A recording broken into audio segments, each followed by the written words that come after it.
The call came at 6:47 a.m. on a Tuesday morning. I was already awake, nursing my second cup of coffee and watching the snowfall outside my kitchen window in Toronto. The number on my phone showed my brother's name, Brandon. We hadn't spoken in 3 weeks, not since our last tense visit to Mom's nursing home. Sophia, his voice had that false solemnity that immediately put me on edge. "I have some difficult news," he said. "Mom passed away last night, peacefully, in her sleep." I set down my coffee mug, my hands suddenly unsteady. "What? When?" "I was just planning to visit her today." "The funeral is Friday," he continued, cutting me off. "I've already made the arrangements." "Oh, and Sophia, about Mom's estate, the will is very clear. Everything goes to me. The house, the cottage in the Hamptons, her investments, all of it.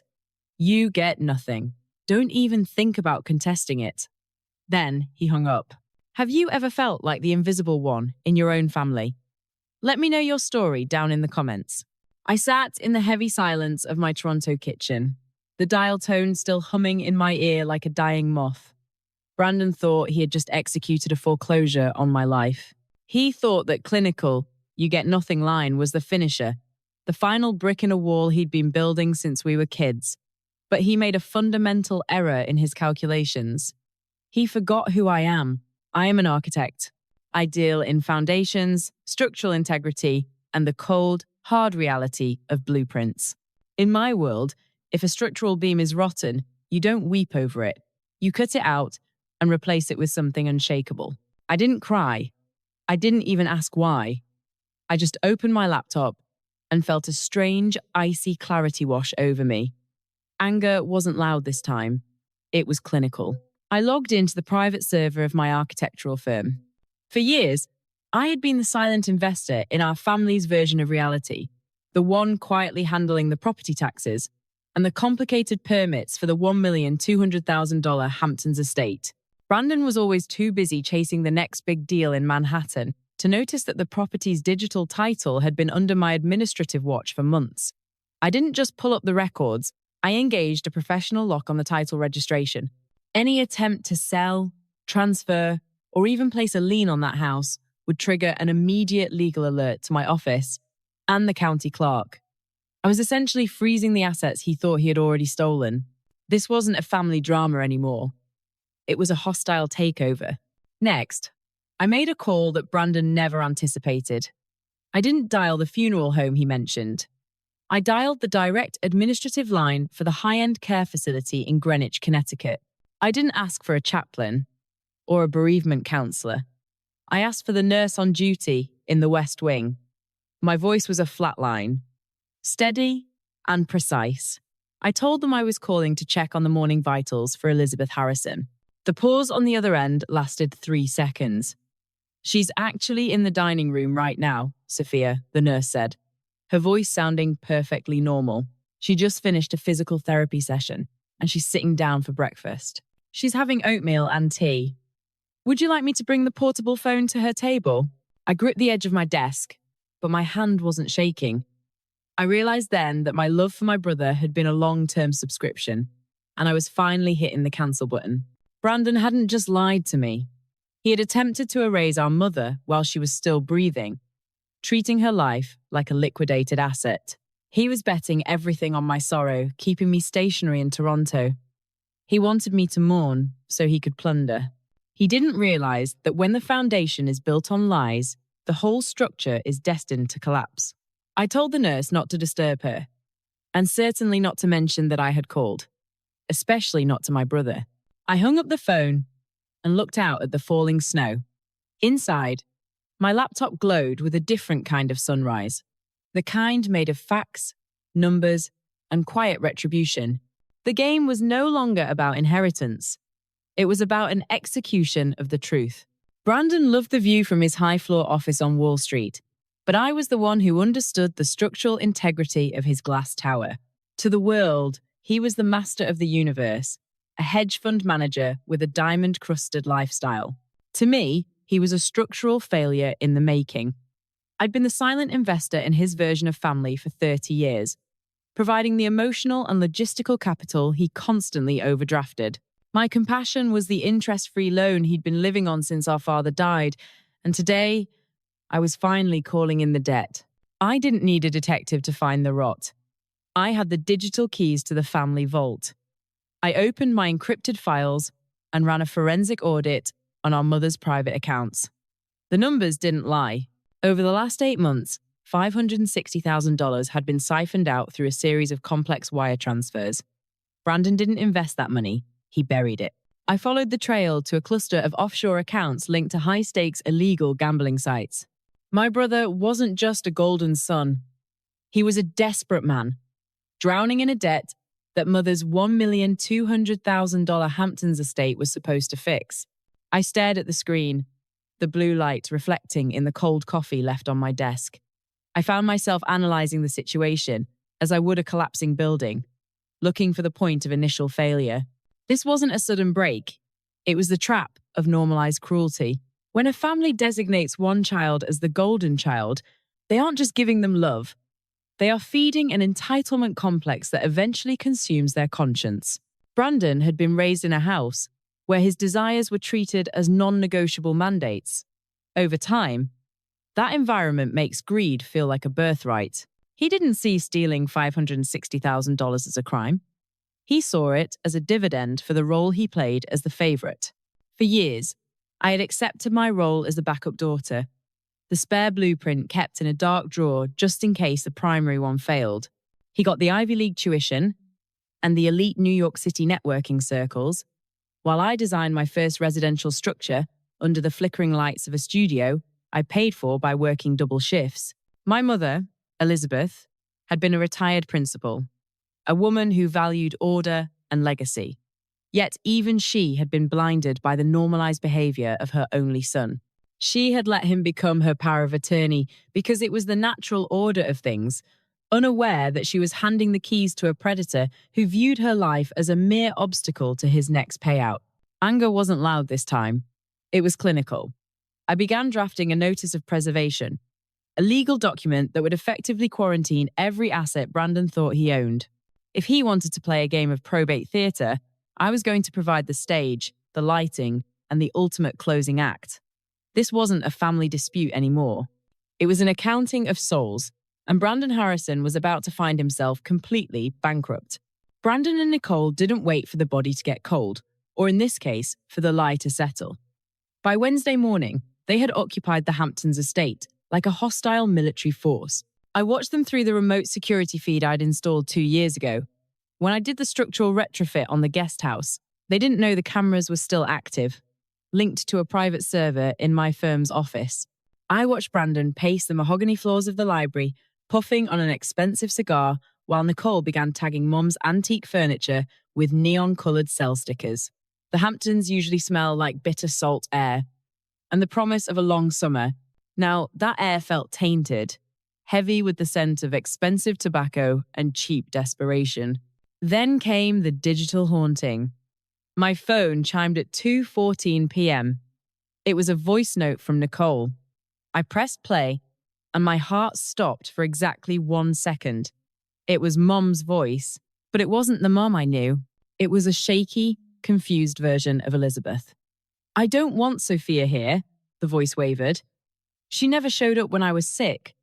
Brandon is the only one who stayed. Leave everything to my favorite son." I leaned back in my chair, staring at the waveform on the screen. To anyone else, it would have been a devastating blow. To an architect who deals in precision, the timing and the inflection were off by a fraction of a decibel. It was a deep fake, an artificial intelligence clone of a mother's voice used to execute a character assassination. I didn't reply. I didn't send an angry text or a flurry of question marks. I simply downloaded the file and sent it to my forensic audio analyst. This wasn't a family dispute anymore. It was evidence of a sophisticated fraud. I went back to the video feed. I watched as Brandon grabbed Mom's collection of antique poetry books, the ones she used to read to us by the fireplace, and tossed them into a cardboard box marked trash. He was treating her intellect like a liquidated asset, clearing the space for his own ego. It was a visceral reminder of the trap of normalized cruelty. They weren't just stealing her money, they were attempting to erase the very soul of the woman who raised us. Every book that hit the bottom of that box was a recorded transaction on a ledger they didn't know I was keeping. I watched Nicole try to punch a new code into the security keypad, the one I had designed. She failed 3 times. They were trying to lock me out of my own blueprints. But you can't lock an architect out of a structure she built from the ground up. I adjusted the remote access to Mom's care facility in Greenwich, ensuring that only my biometric data could authorize a transfer. Brandon thought he was the master of the Hamptons, but he was just a squatter in a house built on my silence. That silence was about to end.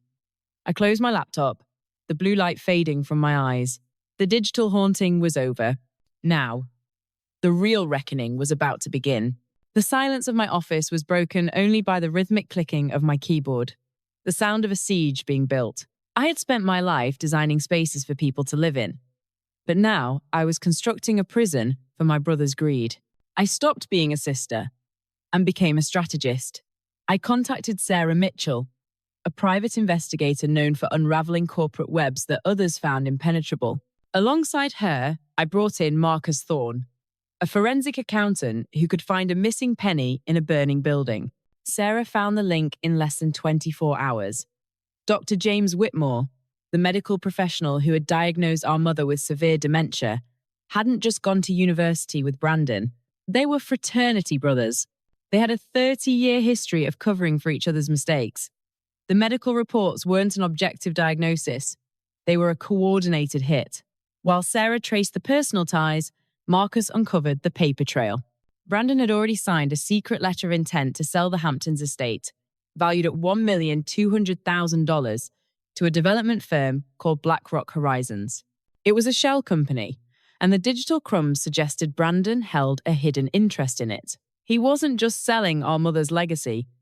He was laundering it back to himself to pay off those $560,000 in illegal gambling debts. I stared at the screen, the blue light casting long shadows across my drafting table. I looked at the blueprints of the first residential home I had ever designed. I remembered the day the ribbon was cut. Mum had stood beside me, her eyes bright with a pride Brandon could never earn. She had pulled me aside and whispered, "Structure is nothing without a solid heart, Sophia." Brandon had spent his life building a structure of lies, and he had forgotten that a building with no heart is destined to collapse. My compassion for him had been a luxury he'd overdrafted for years, and now the account was closed. I didn't call him to argue. I didn't send a cease and desist that he could ignore. I drafted a notice of preservation. In the world of high-stakes real estate, it is the equivalent of a structural lock. I filed it with the county clerk, the estate's board, and the local police department. This document effectively quarantined every asset, every bank account, and every square inch of that $1,200,000 property. It turned his inheritance mirage into a legal desert. Brandon thought he was at the finish line, about to collect his prize. But I had just redesigned the entire landscape. He was no longer the master of the Hamptons. He was a man trapped in a structure of his own making. And the walls were finally closing in. This wasn't revenge. This was accounting. The phone rang at 10:34 p.m. It wasn't my brother, Brandon, and it wasn't the police. It was Dr. James Whitmore, the man I had identified as the primary structural defect in Brandon's plan. He didn't sound like a man hiding a secret anymore. He sounded like a professional fulfilling a very specific, long-term contract. "Sophia," he said, his voice clinical, and stripped of the false sympathy he'd used at the facility. "You need to come to Greenwich tonight. The Sentinel is ready to speak." I drove through the dark, the freezing rain, turning the pavement into a sheet of black glass. My headlights were the only thing cutting through the oppressive silence of the Connecticut backroads. My brother thought he had been paying a university friend to quiet a nuisance. He didn't realize that our mother, Elizabeth, had anticipated his move. She had hired Dr. Whitmore as a private guardian 1 year ago to monitor her own family's integrity. It was a criminal twist that Brandon hadn't drafted into his blueprints, a lethal discovery that was about to collapse his entire foundation. When I entered Mom's room in the West Wing, the hallway smelled like burnt toast and clinical sterility. But the person inside was a complete departure from the ghost I'd seen weeks ago. Elizabeth Harrison wasn't staring vacantly at the floor. She was sitting up in bed, her spine as straight as the day she retired as a principal. Her eyes were clear, focused, and completely lucid. "Mom," I whispered, the word feeling heavy and foreign in the quiet room. She looked at me and smiled.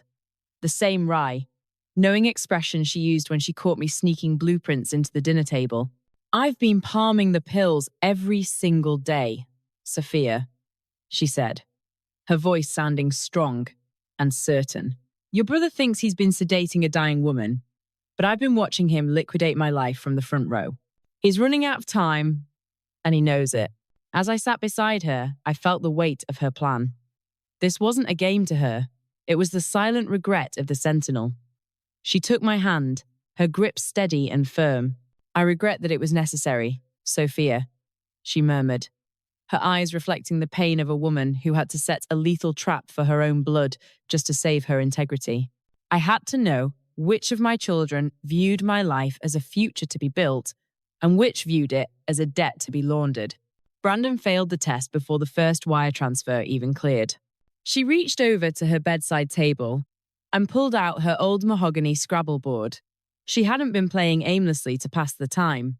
In the center of the board, in perfectly aligned tiles, she had spelled out a single word. Reckoning. "He's planning a funeral for Friday," I said, my voice clinical and devoid of the grief he expected. "He's standing in front of a for sale sign, ready to deliver a eulogy for a woman who is sitting right next to me." "Then let him speak," Mum said, her eyes flashing with a sharp, lethal clarity. "He wants to perform probate theatre. I think it's time we give the Hamptons an ending they'll never forget." We sat there in the dim light of the care facility, two architects redesigning the final structural collapse of Brandon's greed. This wasn't just a reversal. It was the execution of a legacy Brandon was never qualified to inherit. The Hamptons estate on Friday was a theatre of the absurd. Brandon had spent $50,000 on white lilies and premium catering, all while the $1,200,000 for sale sign loomed over the manicured lawn like a vulture. He stood at the mahogany podium, his eyes dry, but his voice expertly tuned to a frequency of manufactured grief. He began to speak of Mom's legacy, of her final wishes for her favourite son, and of the heavy burden of responsibility he had supposedly carried alone. Just as he uttered the word loyalty, the heavy oak doors of the foyer swung open. The sound wasn't loud, but it cut through his hypocrisy with the force of a wrecking ball. Elizabeth Harrison walked into the room, her spine straight, her walker clicking rhythmically against the stone floor. I was on her left, and two uniformed police officers were on her right. The silence that followed was absolute, until the sound of 100 smartphones clicking into record mode filled the air. Brandon's face didn't just turn pale, it digitized into a mask of pure terror. "I'm not dead, Brandon," Mom said, her voice amplified by the stunned quiet of the room. "But your credit score is." Watching him collapse in that moment was the most thorough accounting I had ever performed. It was the final revelation of the power illusion of the empty wallet. To the world, Brandon was a titan of finance, but his power was a luxury he had only been renting with Mom's capital. He had no internal structure, no moral load-bearing walls. Once the source of his funding was exposed as a theft, and his mother returned to claim her own life, the golden sun evaporated. He wasn't a leader, he was an overdraft personified. The police stepped forward as he began to babble, a desperate stream of excuses about university friends and gambling debts. They arrested him for elder abuse, theft over $5,000, and attempted probate fraud. Nicole was already on her phone with her own lawyer, filing for divorce before the handcuffs were even locked. The social standing Brandon had spent his life meticulously curating was vaporized in 60 seconds by the very elite he had tried so hard to impress. 6 months later, the Hamptons estate has a new blueprint. It's no longer a private fortress for greed. It is the Elizabeth Harrison Center for Integrity, a foundation dedicated to protecting seniors from financial predators. I sat on the porch with Mom as the first winter snow began to fall, the same way it had that Tuesday morning at 6:47 a.m. I pulled out my phone, looked at Brandon's name in my contacts, and performed the final structural removal. I hit block. This wasn't revenge. It was the execution of a perfect design. I closed my laptop on the blueprints of our old life, finally finding the peace that no amount of stolen money could ever provide. If you've ever had to set a boundary with family to protect your peace, hit that like button and share your story below.